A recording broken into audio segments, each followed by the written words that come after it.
네, 말씀과 함께 교재 89페이지입니다. 제가 읽겠습니다.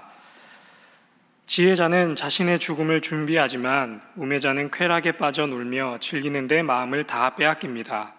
지혜로운 사람의 책망은 어리석음을 몰아내지만 우매한 자들의 노래는 오히려 어리석음을 더 부추깁니다. 지혜는 하나님을 믿는 믿음에서 옵니다. 그리고 지혜는 하나님의 섭리를 겸허하게 인정하고 모든 일에 지나치지 않고 적절히 하게 합니다. 전도자는 말씀에 의지한 참 지혜의 능력과 인간의 부패를 대조, 비교함으로써 교훈하고 있습니다. 네. 무더웠던 여름이 지나가고 어느덧 벌써 가을도 지나고 추운 겨울이 우리에게 성큼 다가온 순간입니다. 그렇게 생각을 해보면 참 시간이 빠르게 흘러간다라는 생각을 하게 됩니다. 뜨겁고 열정적인 여름이 지나고 찬바람이 불기 시작하면 저 같은 가을 남자는 가을을 타기 시작하는데요. 왠지 모를 허전함, 또 고독함, 또 가끔은 금방이라도 눈물이 쏟아질 것 같은 그런 쓸쓸한 감정들, 찬바람 부는 이 계절에 다들 한 번쯤은 느껴보셨지 않을까 하는 생각을 해봅니다. 흔히들 하는 말로 가을 탄다라는 말, 그런 말이 있습니다. 여러분들은 어떠십니까? 가을 잘 타고 계신가요? 네. 저도 20대 때에는 그렇지 않았는데 우리 권사님, 집사님, 장로님들 앞에서는 죄송하지만 20대 때에는 그러지 않았는데 30대 중반이 이제 좀 되고 나니까 이렇게 찬바람이 불고 낙엽이 떨어지기 시작하면 왠지 모를 그런 쓸쓸함이 찾아오는 것 같습니다. 그래서 저는 20대 때는 못 느꼈는데 왜 이제 한 30 중반이 되니까 이런 걸 느낄까 하는 생각이 들어서 가을 탄다라는 말을 조금 바꾸어 보았습니다. 가을 탄다라는 말을 세월을 탄다라고 이렇게 바꾸어 생각을 해 보았습니다. 젊은이들에게도 가을은 찾아오지만 그 가을만이 줄 수 있는 감정을 그 감정을 탈 수 있는 것은 세월이 지나고 난 사람들만 느낄 수 있는 게 아닌가 싶어서 그렇게 한번 붙여보았습니다. 오늘부터 우리는 한 주간 전도서의 말씀을 계속 읽어 나갈 텐데요. 저는 이 전도서를 이렇게 표현해 보고 싶습니다. 전도서는 세월을 타는 지혜서이다. 네, 전도서는 세월이 묻은 지혜서이다. 이렇게 정의 내려보고 싶습니다. 그래서 전도서 안에는 젊은이들은 절대로 탈 수 없는 지혜가 있고 젊은이들은 절대로 헤아릴 수 없는 인생의 깊이가 있고 또 젊은이들은 쉽게 공감하기 힘든 내용들이 들어있는 책이 바로 전도서다. 하지만 세월이 묻으면 묻을수록 삶의 깊이가 깊어지면 깊어질수록 더 많이 공감하고 더 많은 유익을 주는 책이 전도서라는 지혜서가 아닌가 싶습니다. 한 주 동안 우리가 이 전도서를 읽어 나갈 텐데 우리의 신앙이 이 전도서를 통해 더 깊어지고 성숙해지는 한 주가 되기를 주님의 이름으로 축복합니다. 네, 먼저 1절에서 14절까지의 내용을 살펴보겠습니다. 1절의 말씀을 우리 한 목소리로 읽겠습니다. 1절의 말씀 시작. 좋은 이름이 좋은 기름보다 낫고 죽는 날이 출생하는 날보다 나으며. 아멘. 네, 좋은 이름이 좋은 기름보다 낫다라는 이 말, 여러분들은 어떻게 생각하시나요? 네, 저는 조금 유별나긴 하지만 굉장히 좋은 이름을 가지고 있어서 설교를 준비하면서 본문을 읽으면서 야, 그렇지, 좋은 이름이 진짜 좋은 거지 이렇게 생각을 했는데 오늘 본문이 말하는 좋은 이름이라고 하는 것은 제가 생각했던 그런 좋은 이름과는 조금 다른 의미의, 다른 차원의 의미를 내포하고 있습니다. 호랑이는 죽어서 가죽을 남기고 사람은 죽어서 이름을 남긴다라는 속담이 있지요.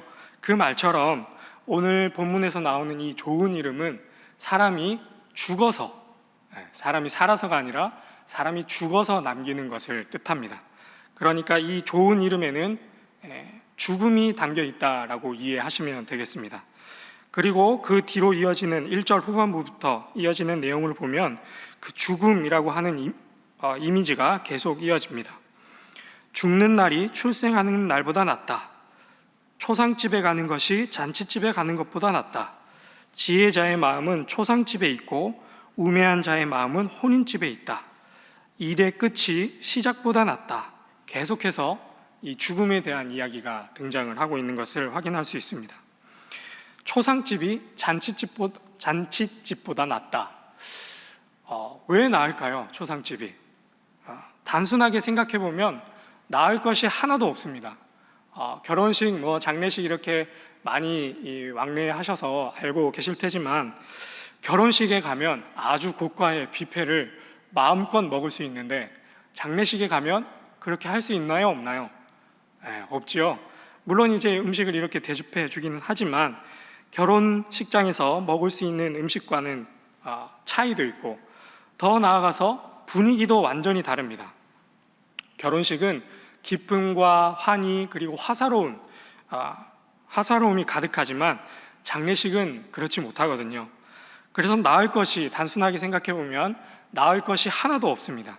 나을 것이 있다라고 하면 딱 하나입니다.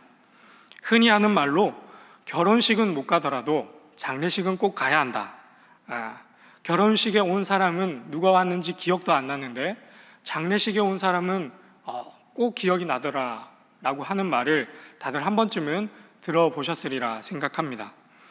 기쁠 때보다 슬플 때 사람이 함께하는 것이 더 큰 위로와 또 사람의 진심을 전하기 때문이라 하겠습니다. 그런데 오늘 본문이 초상집이 잔치집보다 낫다라고 말하는 그 궁극적인 뜻은, 그 궁극적인 권면은 여기에 있지 않습니다.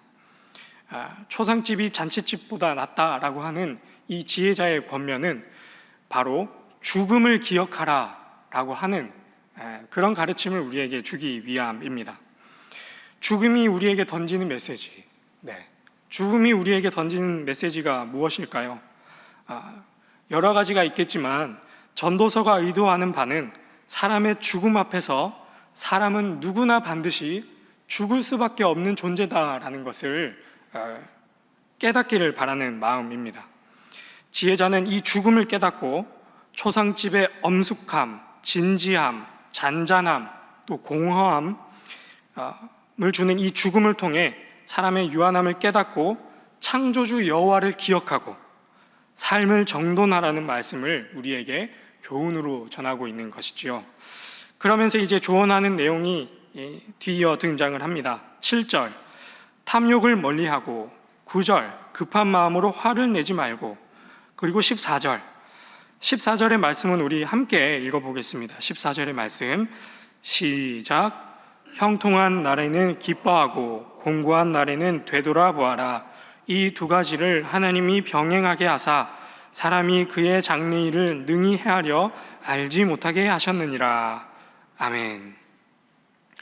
인생에는 형통한 날이 있고 또 곤고한 날이 있는데 이 모두를 하나님께서 병행하게 하셨고 우리가 그 속에서 이렇게 저렇게 안간힘을 쓰고 살아도 결국에는 우리는 반드시 죽을 수밖에 없기 때문에, 그래서 그 죽음 앞에서 창조주 여호와 하나님을 기억하고 우리네 삶의 모습을 정돈해서 정갈하게 살아가라.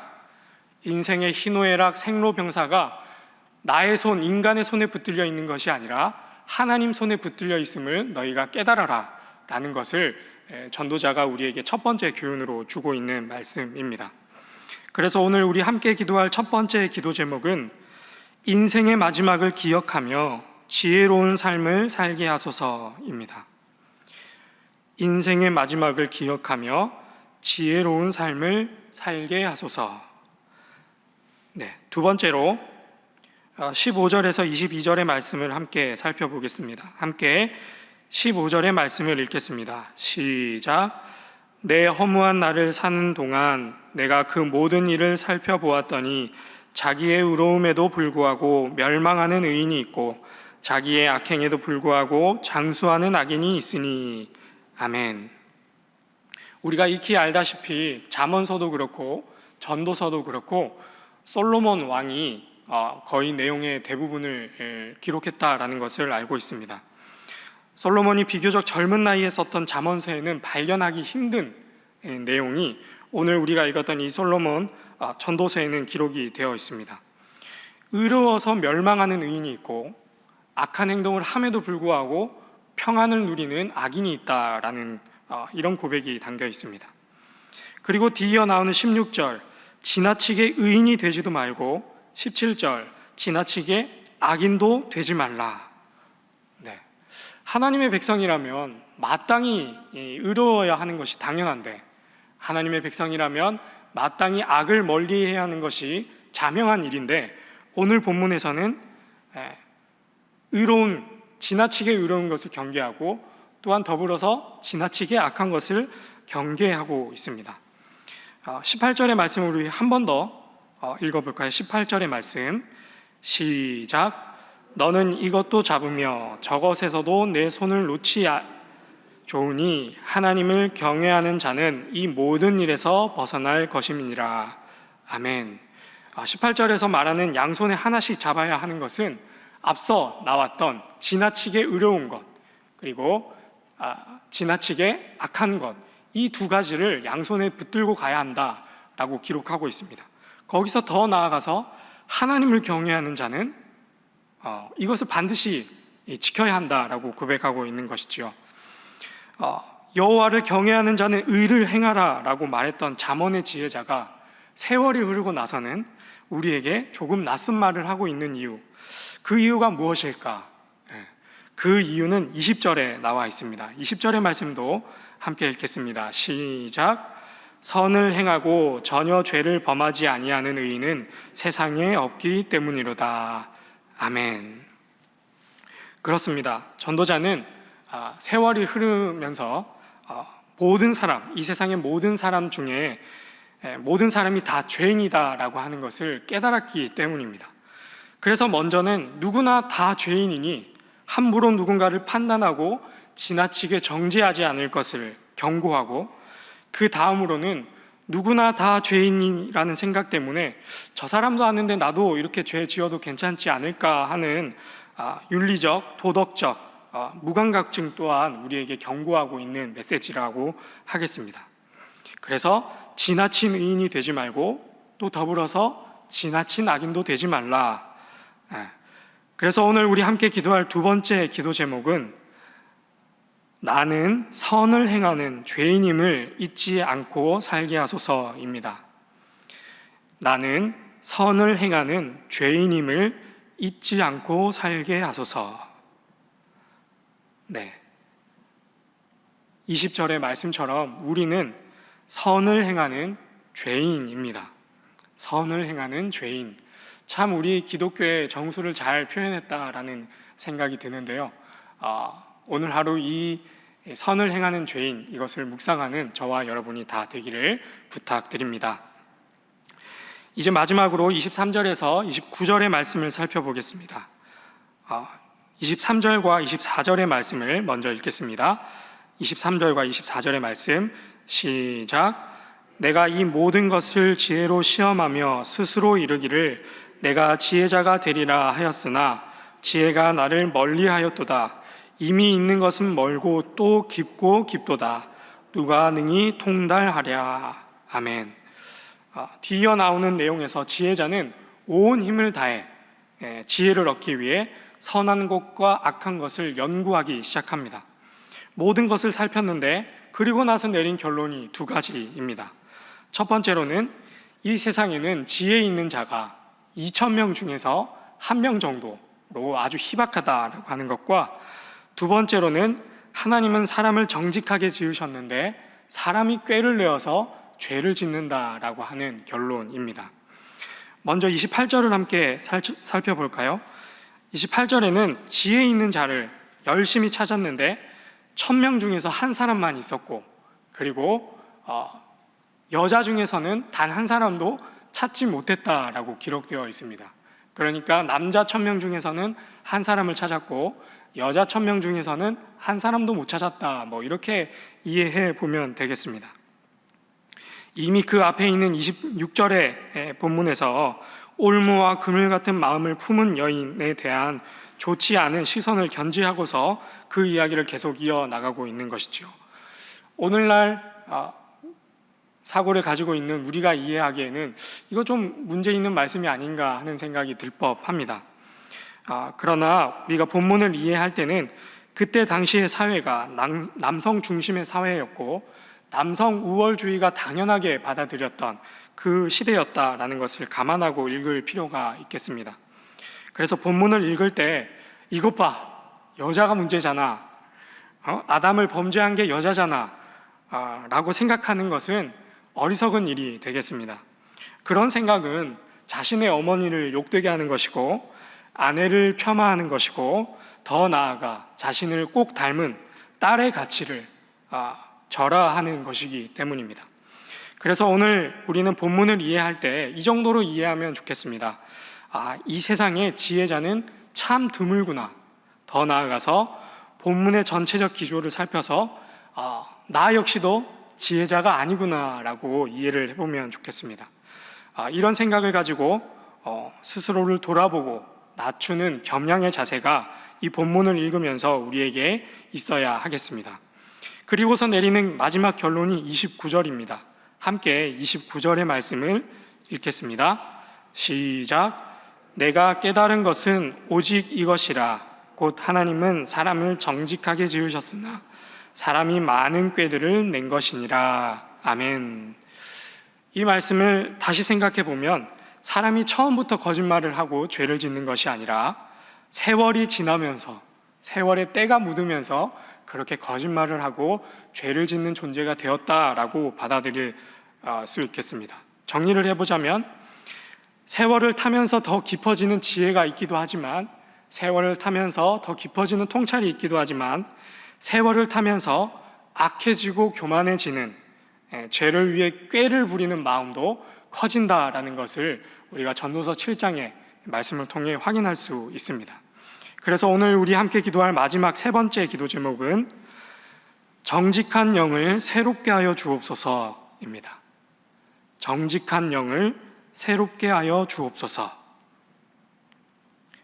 네, 이제 설교를 마치겠습니다. 사랑하는 신인의 성도 여러분, 우리 모두가 계절이 바뀌고 세월의 흐름을 통해 죽음을 기억하는 성숙한 신앙인이 되기를 소망합니다. 또한 여전히 우리에게 죄의 본성이 남아있음을 기억하고 그럼에도 불구하고 선을 행하는 겸양의 실천이 우리에게 있기를 간절히 부탁합니다. 마지막으로 세월이 흘러 초심을 잃어버리고 불의와 거짓을 도모하는 것이 아니라 날마다 하나님 앞에 정직한 마음을 구하며 어린아이처럼 순수한 신앙을 지켜나가는 우리 모두가 되기를 주님의 이름으로 축복합니다. 우리 이 시간 세 가지 기도 제목을 놓고 함께 기도하겠습니다. 먼저는 인생의 마지막을 기억하며 지혜로운 삶을 살게 하소서. 두 번째로는 나는 선을 행하는 죄인임을 잊지 않고 살게 하소서. 마지막 세 번째로는 정직한 영을 새롭게 하여 주옵소서. 그리고 더불어서 우리 위임 목사님을 위해 그리고 선교사님들을 위해 함께 기도하도록 하겠습니다. 주여 믿습니다. 주여 믿습니다. 주여 믿습니다.